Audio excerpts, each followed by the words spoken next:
Today we're going to talk about some options for packing gear on your bike if you have a bagger or if you don't have a bagger. Some different things that you can do to bring the gear with you for those multi-day rides. We're going to start our discussion in the most basic, work our way up to what is a little bit more advanced, but will give you a little better utility and a little better flexibility. So we're going to cover all three of these options. And of course, these are by no means all that there are on the market, but gives you kind of a good idea and a little sampling of what I have on hand and what I've used. The most basic type of storage bag that you can put on your motorcycle is just a duffel bag or a stuff sack. This happens to be one from a sleeping bag, but you can buy these that are non-specific. I do have several around. I just couldn't find them for this video, of course. But this is just a basic canvas / nylon type bag. It does have some water resistance, has a drawstring, and of course you could bungee this down to your back seat, to your passenger rest, to a luggage rack that you may have, or even the rear fender of your bike, or your handlebars. I've seen guys put bags across the front of their bars as well. So this is the most basic style, and it would be the most budget friendly. Downfalls to this, though, is not going to give you much protection from the weather. It is not very tear resistant, so you could hook it with a bungee cord, or if you're loading things that have sharp edges, you may actually puncture this and may damage it while you're on the road. It does not provide any impact resistance to any items. Like if you wanted to take a GoPro with you and you weren't using it at that time, if you put it inside of this, it definitely would not do that, and there's certainly no security to this. So even though it's the most basic, it still has the benefit of being useful off the bike as well as on the bike. You may be able to use it during your regular daily activities too, going to the gym, something like that, although this bag wouldn't necessarily work that way, but I've seen people use even just regular duffel bags or gym bags on bikes as well. It's not going to add much weight to your bike, so that's kind of nice. It keeps your weight down for the motorcycle, and if you have to carry it from bike to hotel or bike to campsite, it's not going to be a heavy piece to carry with you there either. All right, the next bag would be what I would consider a dry bag. I bought this at a local sporting goods store. It is water resistant. I wouldn't necessarily say that it is waterproof any longer. It may have been originally. Everything is seam sealed. You can see kind of the double seals all the way around, and it does have that watertight seal at the top, so that when you fold this down and fold it over, you actually will secure it back to itself, and it is relatively sealed. Also comes, this one in particular comes with a handle, and I did use this quite a bit, and I'll cut to some pictures of this on the bike.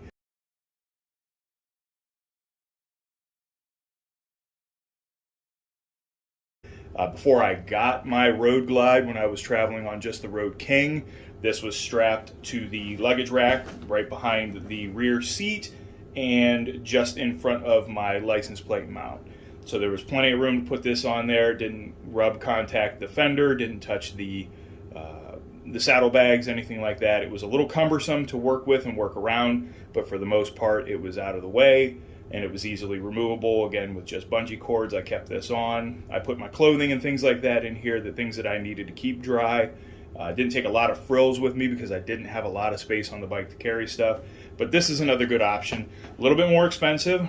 It does serve multiple purposes though. I do enjoy kayaking, so I can take kayak gear inside of this dry bag when I go out, or if you're a fisherman, if you go out and you like to spend any time around water, you might be able to use that in that setting as well. But it was really nice to keep things dry, clean while I was on the bike. And also, again, it's relatively budget friendly. I don't have a price tag for this. You can look these things up obviously on Amazon or on any of the major sporting goods stores websites, but it's going to be relatively inexpensive compared to the next item, and it's going to give you a very good value for the flexibility of the product. So again, dry bags are not a bad deal, not a bad option. They come in a lot of different sizes, colors, shapes, and you can get these pretty easily, pretty readily, and even have some D-rings attached to this so that you can secure these down to the bike itself. And finally, we have the Saddlemen Pack. I still take this with me on every long major road trip. Most of the time I use it for food storage, and sometimes I'll put like my cooking gear, some of my additional camping gear stuff in here. A lot of pockets, a lot of availability of space in this particular bag. This one is expandable on the side pockets.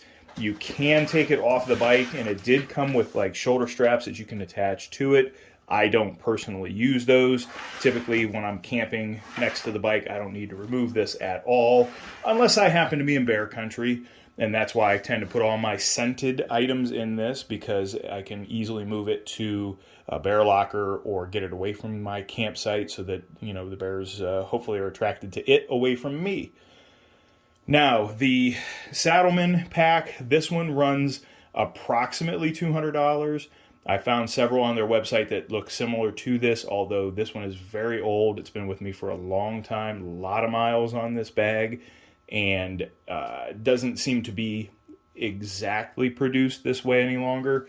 There's some updates, upgrades, those kind of things. So I'll try to link in the description of this video something similar to this, but on average it runs somewhere around $200. Has a lot of flexibility, has a lot of components and pockets that go with it.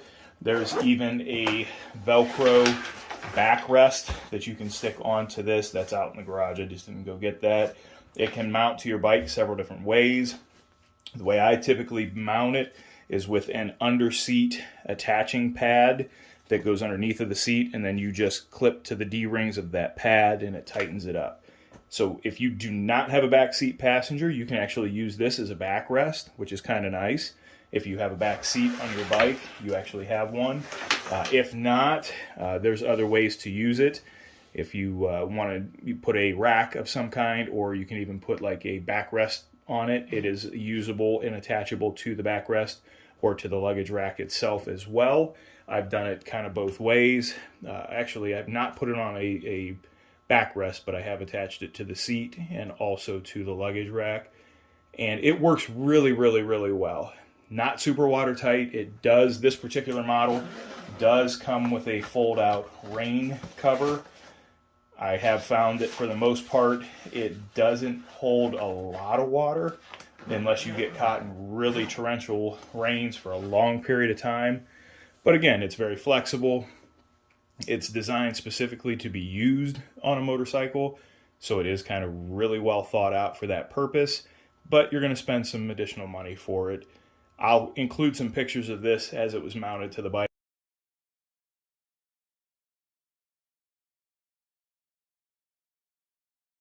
But this was the one that primarily got me across country on the Road King. Took a lot of different things in it, and again, all the different pockets.